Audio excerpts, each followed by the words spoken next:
Bonjour à toutes, bonjour à tous et bienvenue dans ce nouveau webcast de la série Our Next Topic consacrée à l'hôtellerie et au logement de vacances. Je suis Corinne Dubois, économiste chez Wüest Partner et j'ai le plaisir aujourd'hui d'animer ce webcast et surtout d'accueillir autour de cette table ronde virtuelle trois experts, François-Xavier Favre, Fernand Donnet et Sébastien Travelletti.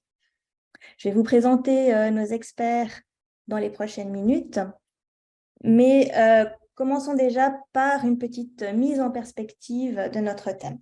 Donc aujourd'hui, on va s'intéresser à l'hôtellerie et au logement de vacances. Et puis voilà, quelques chiffres clés concernant ce secteur et le tourisme plus en général. Nous le savons, le tourisme est donc un secteur qui est très important dans notre économie. Il représente 16,8 milliards de valeur ajoutée, ce qui fait environ 2,4% du PIB national. Là, ce sont des chiffres de 2021, et à savoir qu'avant la pandémie, c'était même presque 3% du PIB. Le tourisme, c'est aussi 158 000 emplois, dont environ 40% rien que pour l'hébergement touristique. Enfin, on comptabilise 1,12 milliard d'investissements dans l'hébergement touristique, dont environ 259 millions rien que pour les communes touristiques. On le sait, l'hébergement touristique, c'est aussi un secteur qui a beaucoup souffert pendant la pandémie, mais qui a heureusement connu un fort rebond en 2022. On en parlera avec nos experts. L'hébergement touristique n'est d'ailleurs pas épargné par la pénurie de personnel qui sévit actuellement en Suisse. On a aujourd'hui environ 45% des entreprises qui disent avoir des difficultés à trouver du personnel adéquat. Donc, on va aujourd'hui s'intéresser à l'évolution des affaires dans le secteur de l'hôtellerie, de la para-hôtellerie, mais aussi des résidences secondaires depuis la pandémie. Comment le comportement des clients, comment les besoins des clients ont changé? Est-ce qu'on observe des différences dans les modes d'évaluation, d'utilisation? On va aussi s'intéresser à l'évolution des prix, comment les prix des résidences secondaires ont évolué depuis la pandémie. Et on va aussi parler aujourd'hui des perspectives d'avenir du secteur. Donc, quels sont les défis auxquels sont actuellement exposés le secteur de l'hôtellerie, de la para-hôtellerie, et à quoi on peut s'attendre à l'avenir, mais quelles sont aussi les opportunités, quelles sont les chances à saisir, et finalement, quelles sont les tendances de fond dans notre société qui peuvent façonner l'hébergement touristique de demain, dans 1 an, dans 10 ans. Donc, pour parler de ces différents sujets, j'ai donc le plaisir d'accueillir tout d'abord François-Xavier Favre. François-Xavier est manager chez Wüest Partner. Il s'occupe d'évaluation de portefeuille immobilier, que ce soit pour des sociétés privées ou cotées en bourse. Il fait aussi des expertises de biens spéciaux, dont par exemple des hôtels ou des résidences avec service. François-Xavier est en outre expert dans les questions de durabilité et de ESG. Il s'occupe notamment de stratégies de rénovation énergétique, de calcul de CO2, de notation ESG ou de stratégies d'amélioration. Nous avons ensuite Fernand Donnet. Fernand Donnet bénéficie d'une longue expérience dans le secteur de l'hôtellerie. Après des études à l'école hôtelière de Lausanne, il a notamment occupé divers postes de direction dans des sociétés actives dans la gestion hôtelière. En 2006, il a fondé Sophos Hôtel, qui est une société d'expertise et de gestion hôtelière qui a actuellement 23 propriétés en gestion qui se trouvent principalement en Europe et en Asie centrale. Fernand Donnet est aussi président et managing director de Horace Mann SA, société d'hôtel experte. Donc voilà, quelqu'un qui a énormément d'expérience, de connaissances du terrain dans le secteur de l'hôtellerie et qui va pouvoir partager quelques-unes de ses connaissances et compétences avec nous. Nous avons finalement Sébastien Travelletti, qui est CEO de la société Swiss Peak Resorts depuis 2017. C'est une société qui s'occupe de logements, de résidences de vacances dans les Alpes suisses. Donc là, on n'est plus dans l'hôtellerie, mais plutôt dans la para-hôtellerie, donc les logements de vacances. Monsieur Travelletti bénéficie aussi d'une longue expérience en ce qui concerne les besoins des clients et le développement d'offres appropriées à ces besoins. Il est en outre expert de business development dans tout ce qui concerne la gestion de destinations touristiques. Monsieur Travelletti est aussi président du conseil d'administration de Télé Anzère ainsi que membre de divers autres conseils d'administration. Donc là aussi, quelqu'un qui a une longue expérience du terrain en ce qui concerne l'hébergement touristique. Voilà, donc chacun de nos intervenants va faire une brève présentation et à la fin, on aura une séance de questions-réponses. Je profite donc pour vous dire que vous pouvez à tout moment poser vos questions en utilisant le chat de ce webcast. Donc, n'hésitez pas à profiter de cette possibilité, ça enrichira notre discussion. Vous pouvez poser vos questions par écrit. Ensuite, moi, j'apporterai ces questions dans la discussion dans le dernier quart d'heure du webcast, disons. Voilà, donc je passe déjà la parole à François-Xavier Favre pour la première présentation.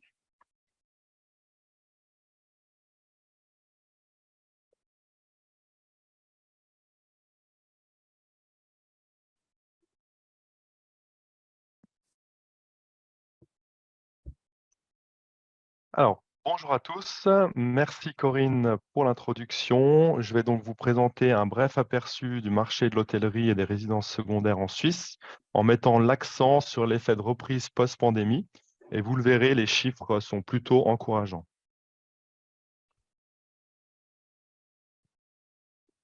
Alors, commençons tout d'abord par le secteur hôtelier. Donc, quelques chiffres clés. Aujourd'hui, le secteur hôtelier suisse représente environ 31 milliards en valeur de marché pour presque 4200 établissements. Cela correspond à une valeur moyenne d'environ 7,6 millions par hôtel ou pour un total de 134 000 chambres, une valeur d'environ 232 000 francs par chambre. Alors, comme on peut le voir sur cette carte, une grande partie de cette valeur totale se retrouve répartie sur quelques communes seulement. Alors, quelles sont ces communes avec les plus grandes valeurs hôtelières? Tout d'abord, nous avons près de 33% de la valeur hôtelière répartie dans les grandes villes, avec notamment Zurich en tête, suivi de près par Genève.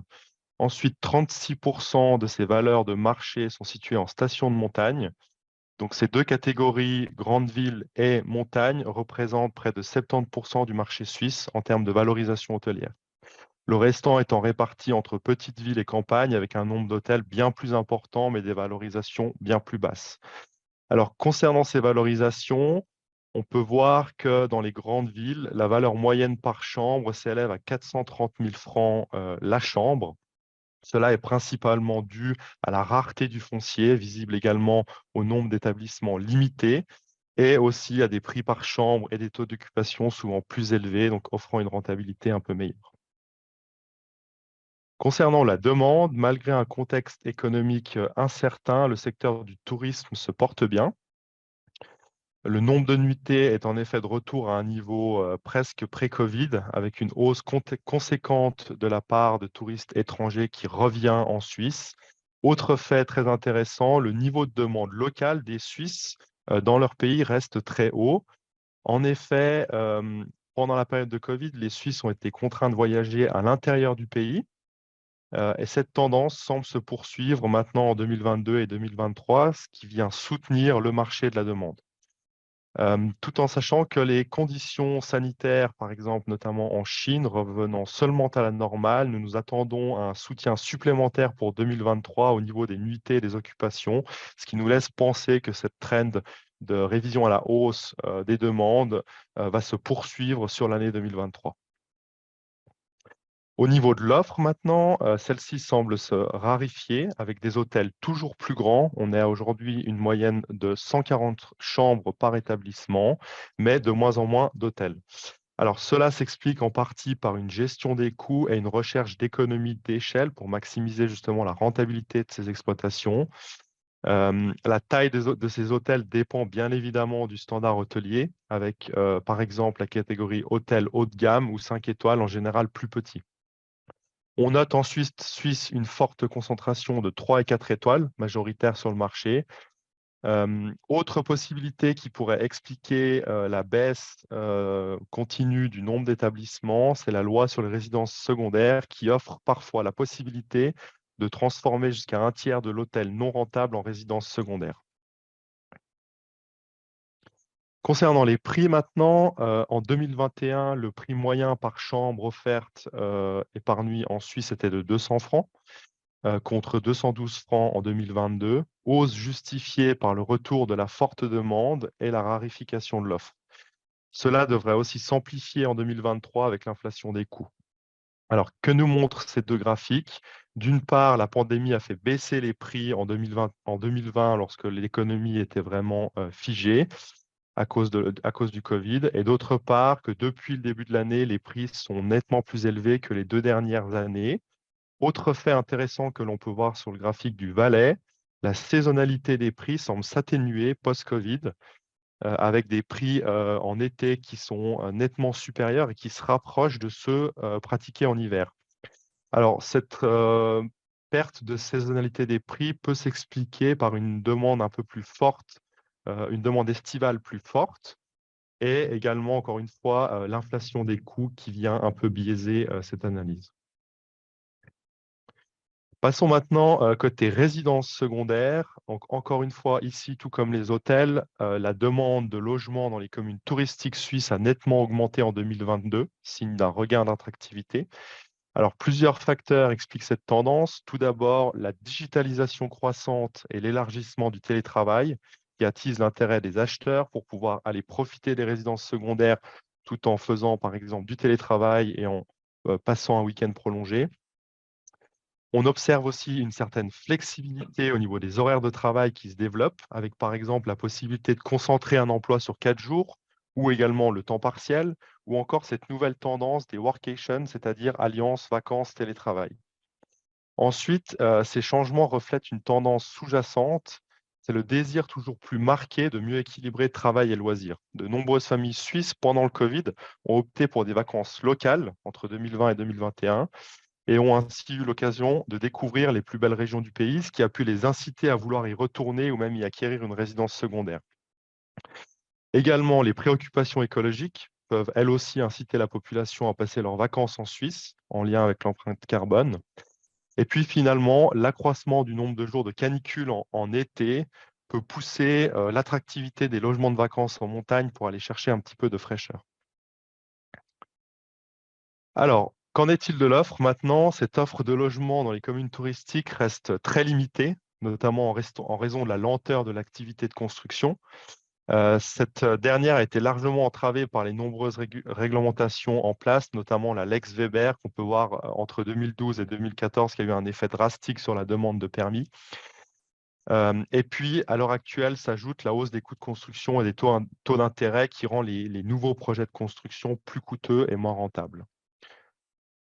Donc, dans ce contexte de forte demande et d'offres limitées, voire très limitées, il n'est donc pas étonnant que les prix flambent. Entre 2020 et 2022, les prix des résidences secondaires ont augmenté de près de 22%, 4 points de plus que ceux des résidences principales. C'est par ailleurs dans le Valais que les prix des résidences secondaires ont le plus fortement augmenté, entre 2021 et 2022 principalement, alors que la baisse pendant Covid y avait été moins marquée que la moyenne suisse. On remarque aussi sur le graphique de droite que la volatilité des prix des résidences secondaires est relativement plus élevée que celle des résidences principales. La pandémie en était un exemple. Dès qu'on a un choc économique externe, les variations de prix sont beaucoup plus marquées à la fois vers le haut et vers le bas. Alors, en règle générale, les prix des résidences secondaires sont nettement supérieurs à ceux des résidences principales. L'écart varie selon les cantons, de 24% par exemple en Valais contre 47% dans les Grisons. Cette variation d'écart entre principal et secondaire peut s'expliquer notamment aussi par la présence ou non de forfaits fiscaux qui rend tout de même attractifs les résidences principales. Donc, outre l'augmentation plus rapide ces dernières années des prix des résidences secondaires, on explique aussi cet écart de prix dû au fait que les résidences secondaires bénéficient bien souvent d'un standard d'aménagement plus élevé et d'un meilleur état. De plus, les résidences secondaires sont bien souvent achetées dans les communes touristiques les plus prisées, où les prix sont globalement plus chers. Donc, avec le constat d'une évolution, je dirais, globalement positive des prix pour la plupart des communes suisses de montagne et touristiques, qu'en est-il du niveau de prix en francs par mètre carré? Donc, sur ce graphique, on présente les quantiles de prix des résidences secondaires, quantile 50%. Donc, on ne va pas dans les extrêmes du luxe. Au niveau des stations suisses, c'est Saint-Moritz qui sort en tête, suivi de près par Zermatt, Stadt et Verbier, où les prix dépassent 20 000 francs du mètre carré SUP ici. Mais il faut noter que pour les meilleurs objets dans le standard luxueux, donc un quantile 90%, les prix peuvent dépasser les 30 000 francs du mètre carré. Hors Suisse, maintenant, si l'on regarde le tableau de gauche de Knight Frank, nous avons les deux stations françaises au Savoyard qui se démarquent, de Courchevel et Val d'Isère, avec des prix également supérieurs à 20 000 francs du mètre carré, le reste du classement étant principalement occupé par les stations suisses. Alors, outre au niveau du positionnement de prix, on peut voir que l'altitude et la qualité d'enneigement est toujours un critère qui explique un positionnement élevé des prix. Mais attention, cette tendance évolue pour prendre aussi en compte la diversité estivale. On l'a vu avant dans la demande de plus en plus forte l'été. Donc, un besoin des stations de se diversifier et de proposer également des activités en été. Ensuite, par rapport au développement du télétravail et du workation, l'accessibilité, les réseaux Internet sont aussi des éléments qui deviennent primordiaux pour les nouveaux acquéreurs de résidences secondaires. Je vous remercie pour votre attention et vais redonner la main à Monsieur Donnet pour la suite.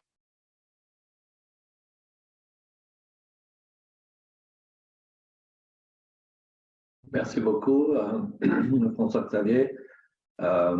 Je vais vous parler de l'hôtellerie, donc du secteur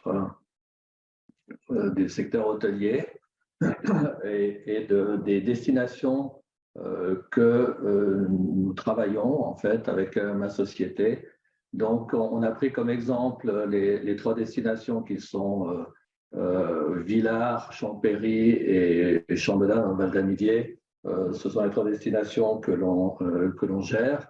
Mais ce que l'on peut dire, c'est que l'évolution que je vais vous montrer, en fait, elle est assez standard sur les destinations de montagne en Suisse, en tout cas en Valais et dans les Alpes vaudoises. Il en a été un tout petit peu différemment d'autres destinations comme l'Oberland bernois avec Grindelwald, Wengen et Interlaken, d'autres destinations qui étaient très orientées sur un marché intercontinental, asiatique ou américain et qui a subi un choc beaucoup plus important pendant la pandémie. Ce qui était intéressant de noter peut-être au niveau de nos destinations, c'est que malgré peut-être la courbe qui a l'air agressive, mais la différence d'occupation dans nos établissements entre 2019 et 2020-2021, qui était la crise Covid, n'a pas été si marquée que cela. Comme vous voyez, en fait, on a perdu presque environ 2 points d'occupation, plus ou moins. Mais la différence a été qu'il a fallu se repenser et se refocaliser sur un marché suisse, comme disait tout à l'heure François-Xavier, pour pallier en fait cette clientèle internationale, du moins en tout cas pendant l'été 2020, puisque là il y avait énormément d'incertitudes quant à la suite de nos activités hôtelières pour les saisons d'hiver et les autres saisons 2021 et 2022. Donc, ce qui est intéressant, c'est de voir qu'il est vrai que l'occupation a légèrement baissé. En fait, la baisse a été surtout marquée par la fin de l'hiver 2020, puisque le 16 mars, en fait, quasiment tout s'est arrêté alors qu'on était dans une saison assez exceptionnelle, saison d'hiver assez exceptionnelle. Et c'est là qu'on a eu le gros impact qui a fait que la chute de l'occupation sur l'année 2020 s'est avérée. Par contre, ce qui est intéressant, c'est que quand on a basculé sur le marché suisse, le prix moyen, parce que c'est ça qui importe, c'est bien joli de faire de l'occupation, mais le prix moyen a quand même dû être révisé à la baisse. C'est ce qu'on a vu dans les tableaux de François-Xavier plus tôt, c'est qu'il y a eu un ajustement du prix.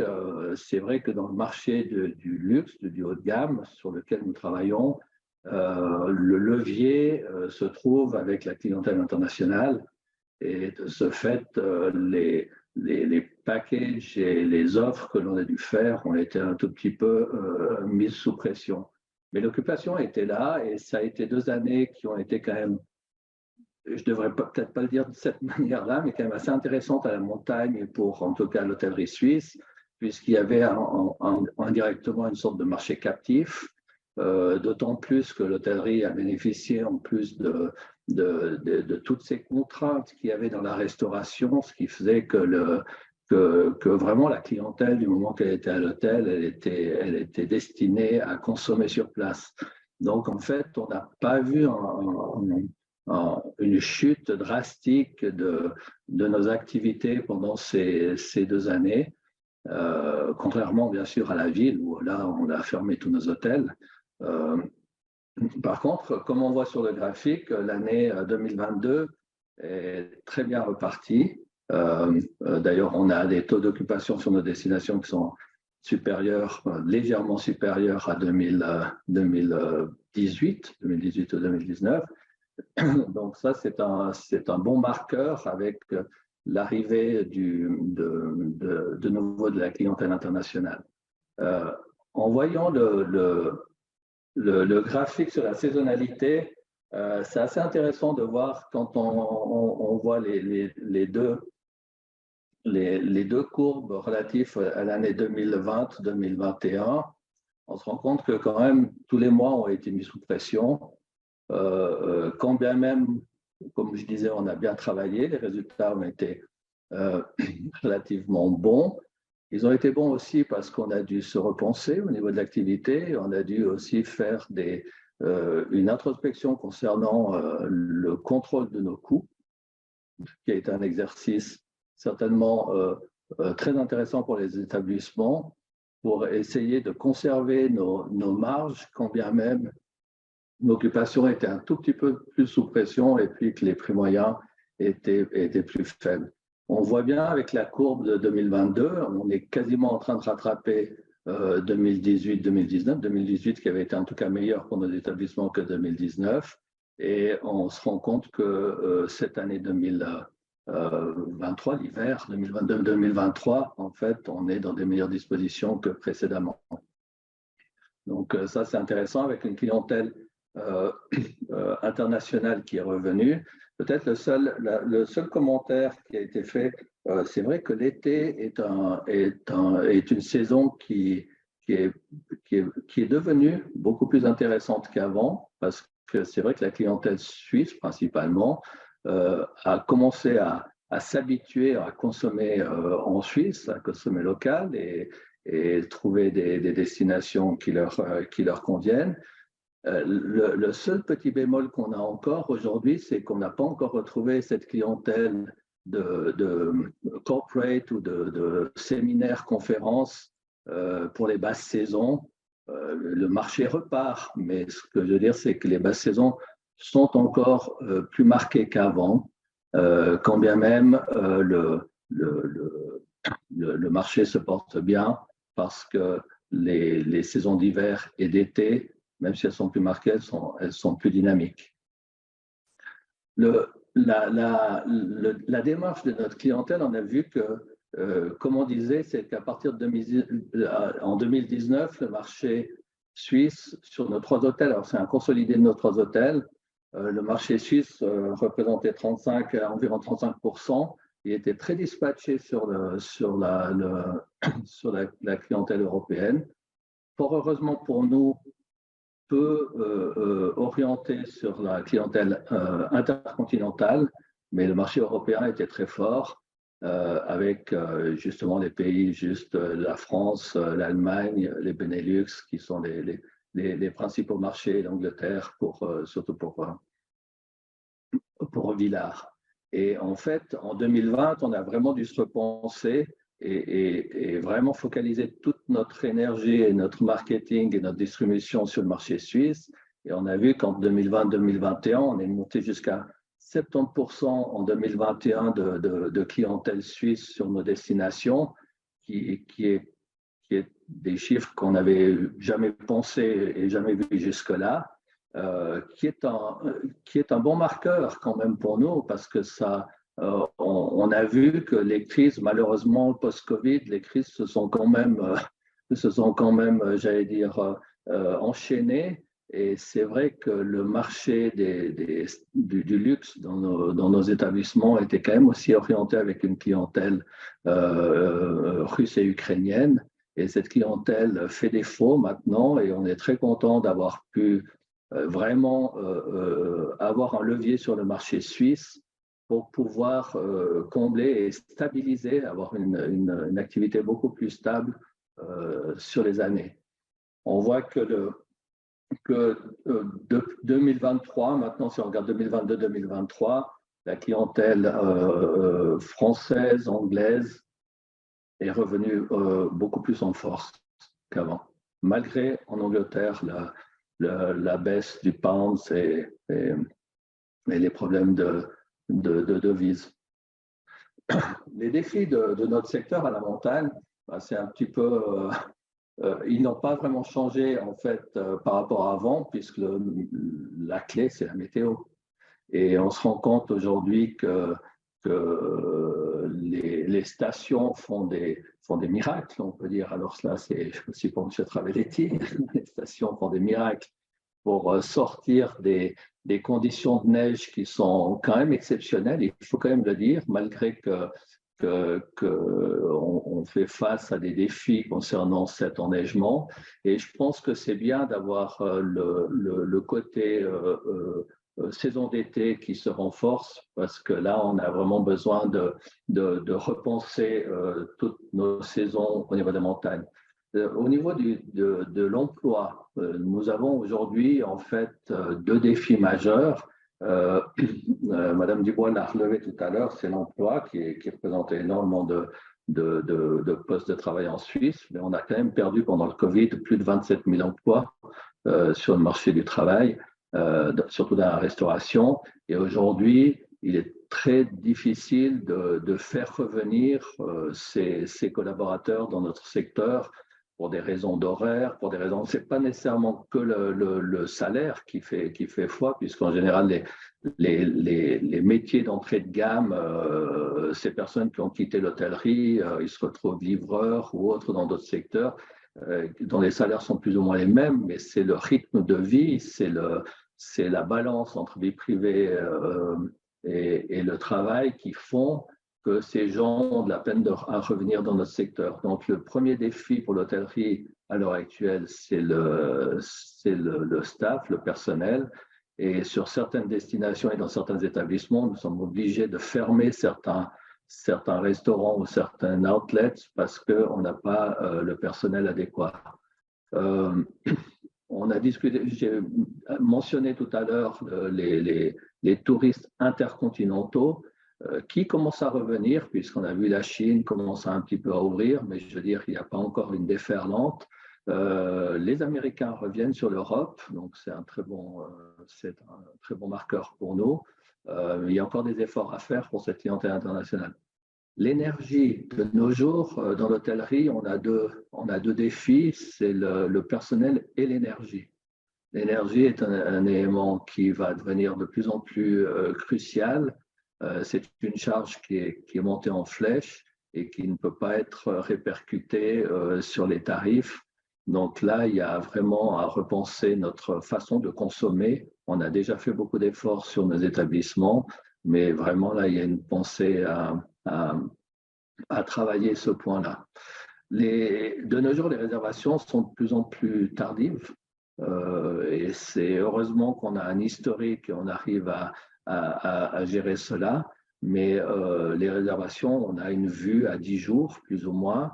On n'a plus de période, j'allais dire, de long séjour comme on l'avait à l'époque, où entre Noël et Nouvel An, on savait que les gens restaient une semaine ou 10 jours, ou pendant la saison de février. À l'heure actuelle, la consommation est très courte. Les gens viennent 2-3 jours, ils buzzent, ils vont à gauche, à droite. Donc ça, c'est vraiment beaucoup plus délicat à stabiliser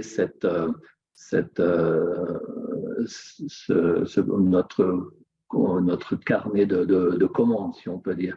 Mais par contre, on se rend compte que le marché est très dynamique, que les gens sont très réactifs et il y a beaucoup de consommation qui se fait émotionnellement. Voilà. Les tendances que l'on remarque, alors on a sorti deux tendances qui ressortent de KPMG et de Marriott, qui sont quasiment les mêmes. C'est la recherche du bien-être des clients. On s'est rendu compte que passé le Covid, les gens ont envie de se faire plaisir. On s'est rendu compte que les Suisses qui restaient en Suisse, même s'ils sont plus, j'allais dire, attentifs au prix du séjour, ils sont moins attentifs aux dépenses annexes pour se faire plaisir, du spa, de la restauration, du bar, des loisirs. Donc, on se rend compte que la dépense moyenne est quasiment la même avec la clientèle qu'on avait avant. La seule chose, c'est que la distribution est un tout petit peu différente. Mais l'objectif, c'est de penser à soi, se faire plaisir. Et nous travaillons beaucoup avec Marriott. Nous avons 14 établissements avec Marriott. On se rend compte que le sentiment des gens est toujours le même. Ils font très attention au budget, mais après, ils dépensent bien, en fait. Et nous, dans nos établissements, c'est exactement le même constat que l'on a. Les gens sont de retour à la nature et ils aiment ça. On est en train de forcer un tout petit peu maintenant d'être attentif. Comme on disait, là, il y a eu un marqueur, c'est qu'il y a des gens qui font de plus en plus du home office, du travail à la maison, à la montagne et autres. Ce qu'on appelle chez nous le leisure, c'est qu'on travaille, on est en même temps en loisir. Donc, on est en train d'essayer de développer cette activité et surtout avec des séminaires, des conférences, des incentives qui peuvent pousser les gens à faire 2-3 jours de travail, mais être dans un environnement de montagne et de profiter des infrastructures. Voilà, le comportement des clients, on a remarqué, on s'était dit et tout le monde disait que le Covid allait changer totalement le comportement des gens. Ils allaient avoir tellement peur de toucher tellement de choses, ça allait devenir extrêmement digital.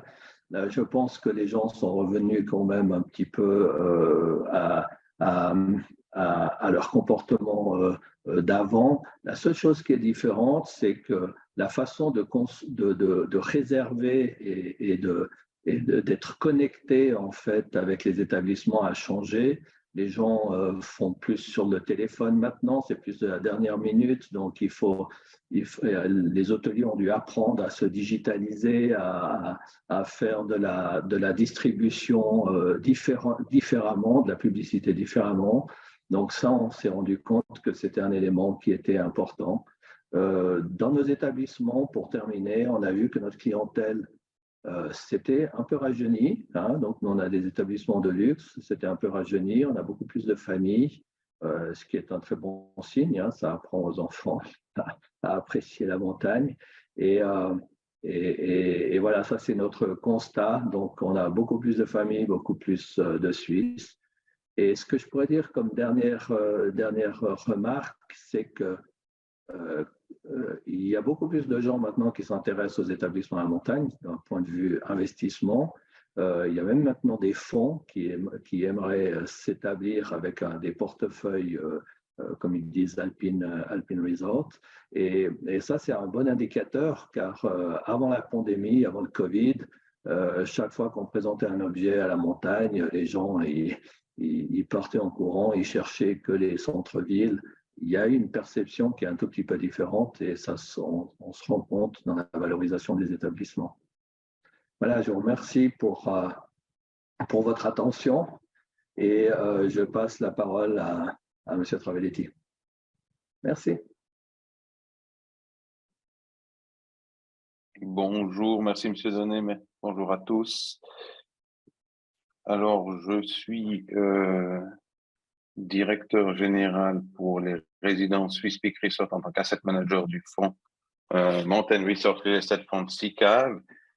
C'est le premier fonds d'investissement qui a été vraiment assigné au développement touristique en Suisse.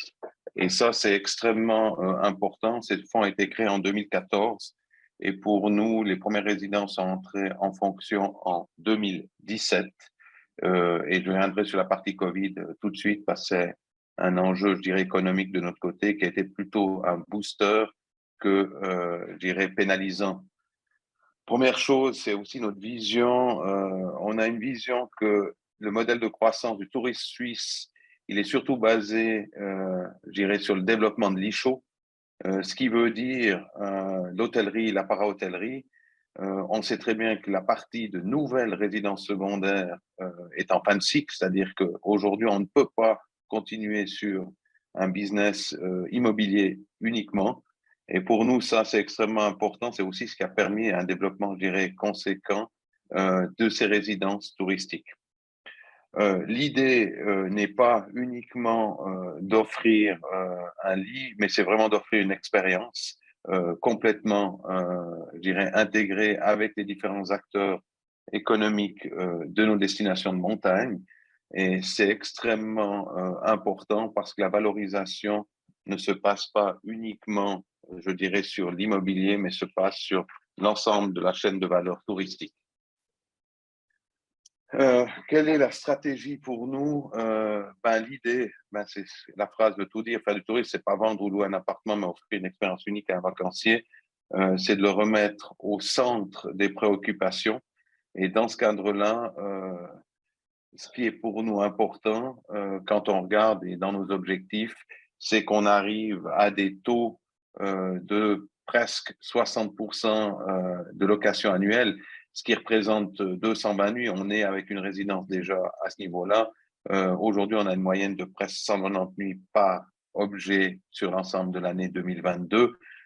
C'est-à-dire qu'il y a une activité économique, pas uniquement en hiver, mais qu'elle est forte autant en été qu'en hiver. On n'est pas encore à l'équilibre, mais on n'est pas loin de cet équilibre-là. Et si on veut pouvoir avoir un rendement sur ces objets, on est obligé d'avoir une ouverture qui est d'environ 46-47 semaines par année. Dans le cas contraire, nous n'arriverons pas à ces taux d'occupation. L'autre élément, c'est aussi de se doter d'une organisation adéquate en place. Je reviens là-dessus parce qu'elle était assez importante pendant le Covid. On a comme exploitant de nos différentes résidences le groupe Interhome, qui fait partie de tout le groupe Migros, mais on a aussi tout un réseau de distribution au niveau international. On a plus de 50 tour opérateurs en Europe qu'on travaille de manière étroite, ce qui nous a permis, je dirais surtout lors de la saison d'hiver 2021, d'avoir un peu peut-être l'effet contraire. On a eu énormément de clientèle suisse, mais on a rapatrié énormément de clientèle européenne qui avaient le droit de voyager. Alors, ce n'était pas tous les pays le cas, mais qui sont pu venir dans nos résidences. Et là, c'était extrêmement important pour nous. De ce fait, la partie Covid, comme on a ouvert 2 résidences en décembre 2019, qui sont Zinal et Meiringen, on était juste dans la rampe de lancement. C'est clair que ça nous a pénalisé, mais on a direct eu, on pourrait dire, un recovery à partir de l'été 2020, qui a été extrêmement rapide. On n'a pas vécu une baisse parce qu'on était réellement en croissance de notre côté, et même les sites qui étaient déjà en place ont vu leur croissance se poursuivre. Comme on dit, d'un tourisme de construction à un tourisme d'exploitation, c'est juste pour donner un peu l'objectif, c'est d'offrir des résidences 4 étoiles avec une marque forte.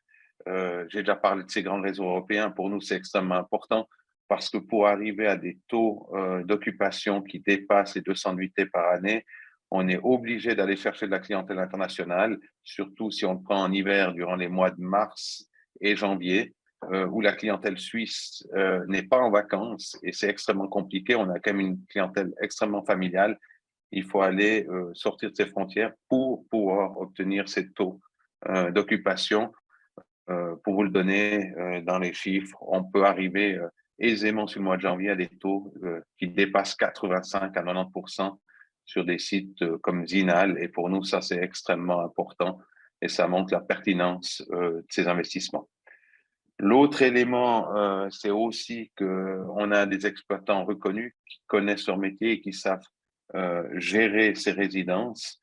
Et ce qu'on a mis en place du point de vue économique, c'est qu'on a une transparence des coûts de commercialisation et d'exploitation. On n'a pas un loyer, je dirais, comme une location standard.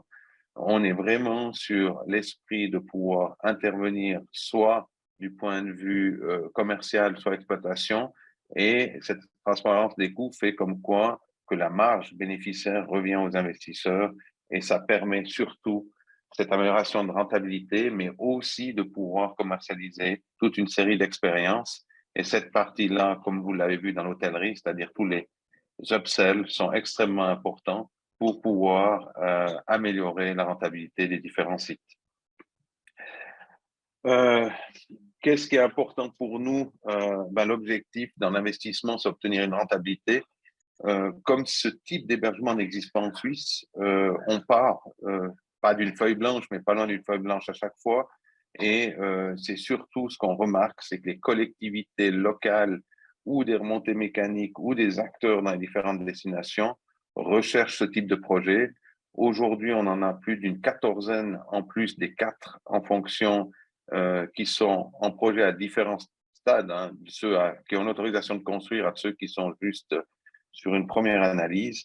Mais les éléments clés, c'est vraiment de travailler avec l'exploitant, de voir qu'est-ce qu'on arrive à comme taux d'occupation et comme chiffre d'affaires réalisé, une projection des résultats sur 10 ans, et puis c'est de pouvoir savoir quel est l'investissement maximal qui nous permet d'avoir la rentabilité souhaitée. Ça, c'est extrêmement important parce qu'on ne part pas sur un projet où le risque est trop grand. Et pour nous, on a vraiment cette partie de défense de l'investisseur qui nous permet aujourd'hui d'évoluer et de suivre notre plan de route. On le verra par la suite en détail. Et ça, je reviens, c'est ce que je vous ai donné, c'est-à-dire vraiment, on n'est pas juste sur un loyer. L'objectif, il a 2 niveaux, maximiser cette occupation et le rendement net de chaque resort. Là-dessus, c'est pour ça que quand de notre côté, on doit réellement être actif sur les marchés internationaux, on est directement en concurrence avec des pays comme la France, l'Autriche, l'Italie, dans les grandes destinations, et on se doit d'être compétitif, mais ça ne dépend pas que du logement. C'est pour ça que là, on a une collaboration forte. Je prends dans le cas, on parlait déjà d'Alibier et des hôtels de ce secteur-là, avec les remontées mécaniques qui nous permettent d'aller sur ces marchés au niveau international et d'être attractif et compétitif en faisant de la vente de packages et d'expériences tout intégrées, avec toute une série de tour opérateurs qui sont, je dirais, importants dans ce cadre-là. Aussi, l'autre élément, la partie tarification, il y a un contrôle de dynamisme des prix et d'optimisation des revenus haute saison, mais surtout de taux d'occupation en basse saison, parce que pour nous, c'est extrêmement important de pouvoir capter les différents revenus par rapport à tous les mois de l'année. Du point de vue économique, écologique et social, ce qui est surtout important, c'est que nos nuitées dans le cadre d'une résidence SwissPeak influencent complètement toute la dynamique d'une destination ou de montagne. Clairement, aujourd'hui, SwissPeak, dans ses différentes résidences, on est en moyenne pas loin de 500 lits. L'objectif est réellement de pouvoir donner, et c'est ce qu'on fait dans les différentes études, hein, c'est entre 100 et 150 francs par nuitée d'impact dans la destination. Surtout en hiver, en été, cet impact est un peu plus faible, mais c'est extrêmement important du point de vue social. Ça permet de conserver une activité économique dans les destinations de montagne et surtout développer. Et plus on avance, plus on remarque que l'attractivité pour les investisseurs devient de plus en plus intéressante. Et puis aussi, on a un souci de neutralité carbone. On essaye d'être innovant sur certains aspects, comme par exemple le chauffage dans notre résidence de Zinal. Tous ces éléments sont clés pour la suite parce qu'il y a vraiment cette partie, je dirais, d'impact du point de vue environnement.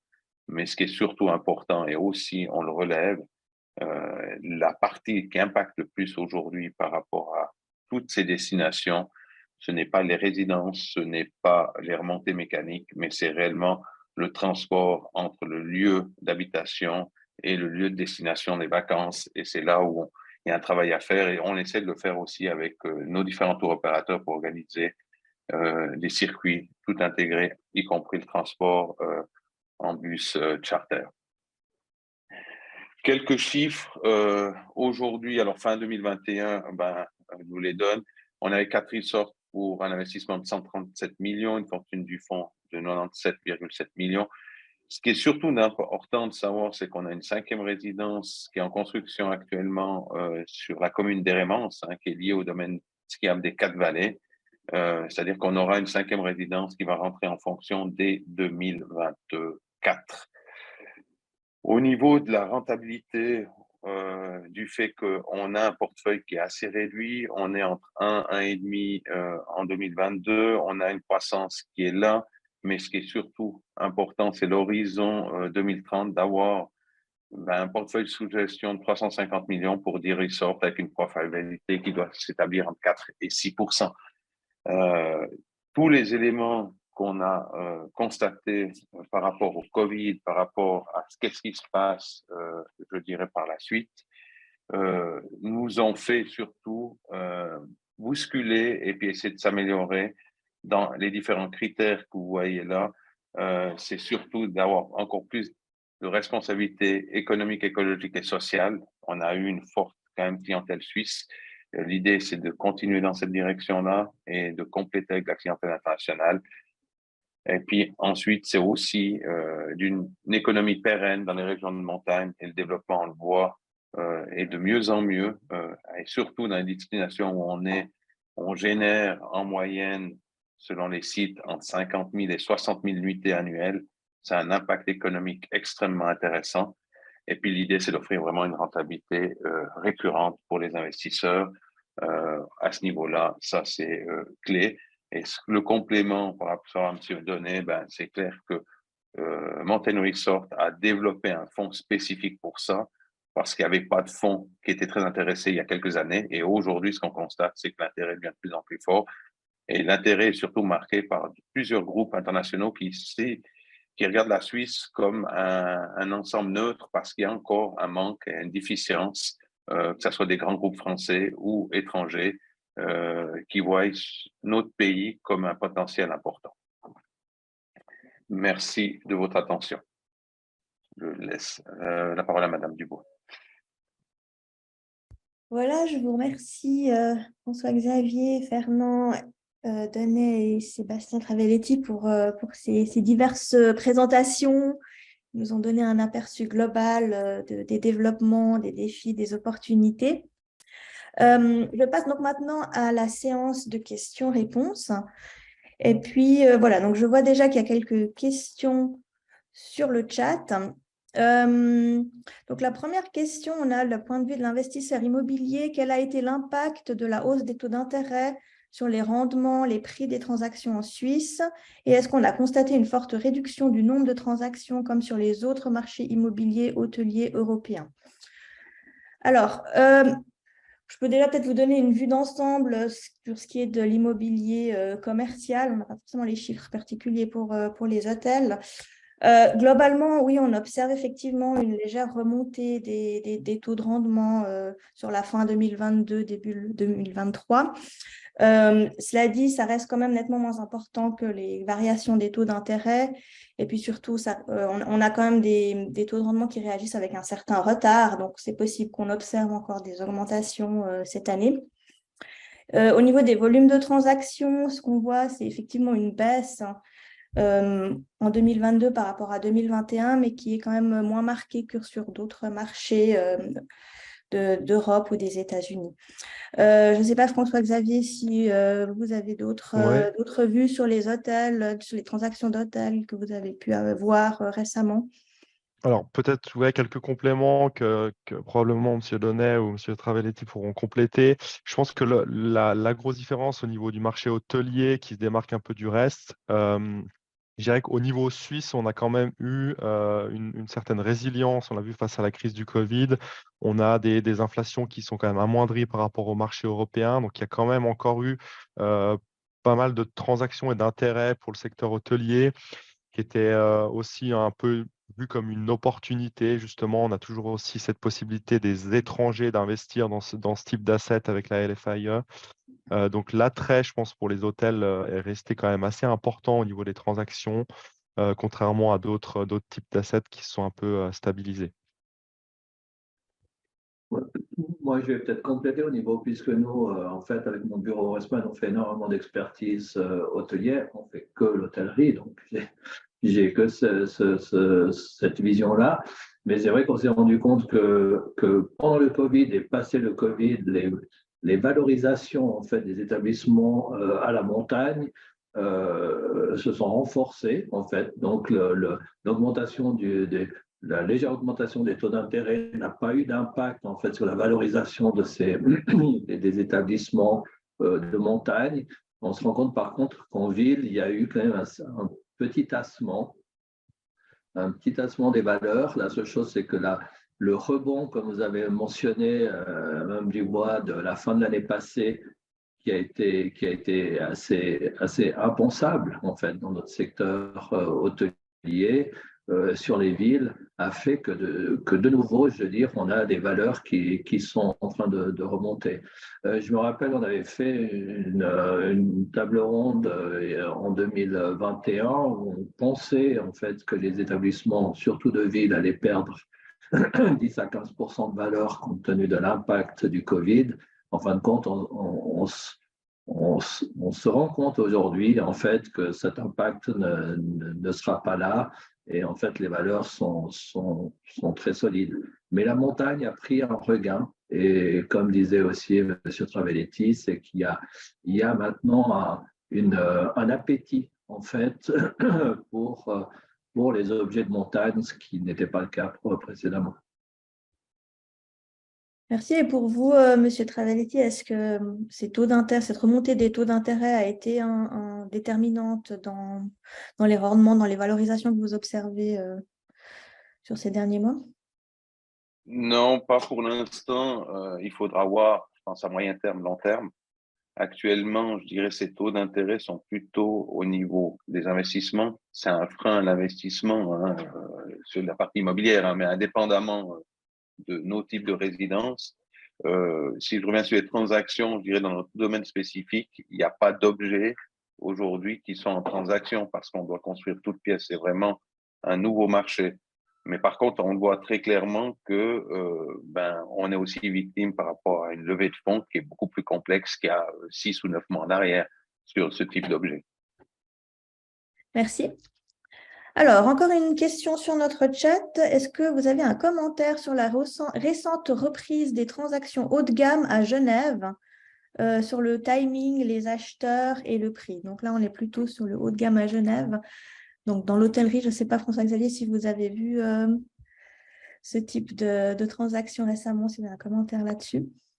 Non, alors bon, ici, le seul commentaire que je dirais, ça rejoint un peu ce qu'on discutait avant, c'est encore une fois l'intérêt des étrangers sur ce type de marché hôtelier.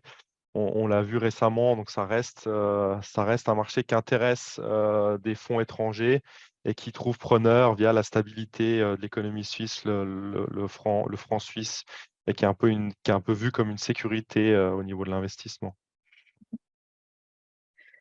Je dirais aussi qu'en tout cas, la dernière transaction, si c'est à celle-ci que la personne fait référence, ça a été aussi une opération qui a été faite opportunistique, en fin de compte, puisque c'est un établissement qui était déjà depuis 2-3 ans sur le marché. Ce n'est pas le Covid qui l'a mis à genoux, c'est vraiment une décision de lâcher cet objet. Donc, c'est vraiment opportunistique, ce n'est pas tout d'un coup une décision de changer. Merci. Peut-être une question plus générale. Donc, on a parlé au début, et puis vous aussi, vous en avez parlé, Fernand Donnet, de ce problème de pénurie de personnel qui est vraiment un défi pour l'hôtellerie actuellement, mais pour d'autres secteurs aussi. Au niveau de l'hôtellerie, est-ce qu'on peut imaginer des stratégies mises en place au niveau d'un hôtel ou des chaînes justement pour pouvoir attirer et garder ce personnel qui manque tellement, si cruellement au secteur? Alors, on n'a encore pas trouvé la démarche magique pour le faire. C'est vrai que nous, de notre côté, on a dû encore plus professionnaliser nos services de recherche de personnel et autres. On doit travailler beaucoup plus maintenant en amont avec les écoles. En fait, on implique beaucoup plus les écoles hôtelières dans le cycle en fait, on s'implique dans le cycle de formation, on pourrait dire ça comme ça. L'autre chose, c'est vrai que c'est un vaste débat, mais le débat dans l'hôtellerie maintenant, c'est quand on a des jeunes qui veulent entrer dans ce secteur-là, c'est quelles sont les perspectives de progression et d'avenir qu'on leur donne. Parce qu'à l'heure actuelle, jusqu'à aujourd'hui, on engageait des gens pour un poste et puis voilà. Donc à l'heure actuelle, il faut qu'on leur donne des perspectives si on veut qu'ils restent dans l'hôtellerie. Mais on n'a pas encore trouvé la baguette magique, mais on y travaille. Et la seule chose, c'est qu'il faut repenser. Il faut repenser dans chaque service, et c'est surtout dans la restauration qu'il y a le plus de difficultés, mais il faut repenser le travail, l'organisation, les heures d'ouverture des établissements et comment est-ce qu'on travaille. Mais c'est vrai qu'on ne va pas pouvoir le faire seul, il faut qu'on ait des organisations aussi professionnelles avec nous et autres. Mais le débat est lancé, oui. Merci. Autre thème dont on a un petit peu parlé, c'est justement ces tendances au travail à distance, au workation, donc au mélange un peu des genres entre loisirs et travail. Peut-être pour vous, M. Travelti, est-ce que c'est une tendance qui est importante, que vous constatez déjà au niveau des locations? Est-ce que vous, par exemple, vous faites attention à ce qu'il y ait un espace qui puisse être utilisé pour du télétravail, et comment vous envisagez cet aspect-là des choses? Alors, c'est quelque chose qu'on fait attention et qu'on y travaille. Durant le Covid, en 2020, on a même pris certains espaces, même de chambres, qu'on a transformés en working space dédiés. Ce qu'on a remarqué, la demande était assez faible. Les gens préfèrent être dans leur environnement familial, même dans le cas d'un appartement de vacances, si les infrastructures sont bonnes, que de se déplacer. C'est parce qu'on n'est plus, nous, dans une chambre d'hôtel, on est vraiment dans un appartement, et ça permettait quand même d'avoir un certain confort. La demande est là, mais elle n'est pas forte. On ne la constate pas d'une manière, je dirais, extrême, parce que les gens sont plutôt aujourd'hui dans l'esprit de vraiment faire une flexibilité entre travail et loisirs, et ils composent un peu leur journée. Ça peut être la météo, les conditions de neige, ça peut être plein d'éléments. Et là-dessus, ben, ils veulent la flexibilité de ne pas avoir une salle, devoir réserver, d'avoir ça. Et ils le font beaucoup plus, je dirais, directement dans leur appartement, en trouvant soit des espaces qui sont assez cosy, ou, je dirais, à d'autres endroits dédiés. Mais ça fonctionne, je dirais, assez bien, et de plus en plus de personnes le travail, ce qui est la partie importante, et M. Donnet l'a dit avant, hein, je crois que c'est toute la partie connexion Internet qui devient essentielle pour ça aussi dans les destinations de montagne. Et là, des fois, il y a certaines carences et on doit éviter ces carences-là et on doit essayer de trouver les meilleures solutions. Merci. Si on vient maintenant aux aspects de durabilité, de SG, donc on en a aussi parlé, donc effectivement, c'est quelque chose qui est très important aujourd'hui et aussi à l'avenir. Peut-être je pose la question à François-Xavier Favre, à M. Donnet. Quelles sont les stratégies qui sont mises en place ou qui pourraient être mises en place afin de renforcer cet aspect-là dans l'hôtellerie, et est-ce que les clients ils sont finalement attentifs d'après vous? Oui, alors je pense qu'il y a vraiment deux facettes de réponse par rapport à cette thématique ESG. La première, c'est celle des investisseurs ou des fonds. Donc là, de manière globale, pas que sur l'hôtellerie, mais c'est tout type de biens d'investissement. On a vraiment des attentes et de communication et de transparence en termes d'ESG qui évoluent et qui sont de plus en plus importantes pour les investisseurs, pour les fonds. Et ça touche aussi l'hôtellerie. Donc, raison pour laquelle sur les biens hôteliers, para-hôteliers, on a aussi un besoin de transparence sur les aspects ESG, vers des bâtiments qui sont à faible consommation d'énergie, à faible émission de CO2. Ça fait du sens. C'est aussi, je dirais, très important dans le business plan de l'exploitant, quand on le voit à l'heure actuelle avec l'inflation des coûts de l'énergie, d'avoir des bâtiments qui seraient par exemple à faible consommation, voire autonomes. C'est un atout au niveau de l'exploitation et de la réduction des charges. On a toutes les questions sociales et de gouvernance de l'exploitant qui sont bien évidemment primordiales pour l'investisseur. Et puis, on l'a vu aussi dans les chiffres au début de la présentation, il y a aussi le côté client. client final qui porte de plus en plus d'attention à ces questions climatiques, à ces questions environnementales, qui essaye de limiter son empreinte carbone et qui de plus en plus se tourne aussi vers des établissements qui ont, entre guillemets, une philosophie en ligne avec la leur. Oui, peut-être pour rebondir sur ce qu'a dit François-Xavier, il est vrai que moi je ferais deux catégories. Je ferais les nouveaux établissements qui se développent. Il est vrai qu'aujourd'hui, il y a plus aucun projet hôtelier qui se construit sans avoir pris en compte tous ces aspects de l'empreinte carbone et autres, et les constructions en énergie ou autres. Ça, c'est en place. La seule chose qu'il y a, c'est que les anciens bâtiments, ben là, il y a toujours un challenge en fait à avoir. La crise qu'on vient de connaître et puis l'augmentation des coûts d'énergie a forcé en fait tous les propriétaires et les exploitants à trouver des solutions qui paraissaient peut-être onéreuses auparavant, mais tout d'un coup, compte tenu des économies qu'on peut mettre en place, eh bien, les processus ont été appliqués maintenant. Mais il est vrai que la clientèle devient de plus en plus sensible à ces points-là. Je dirais qu'il y a quand même deux catégories de clients. Il y a les clients corporate, ce que j'appellerais, ou les agences ou autres, qui de plus en plus exigent un certain nombre d'actions ou de mise en place de process pour être sûr que cet élément d'économie d'énergie est en place, ou comment dire ça, d'impact social et autres.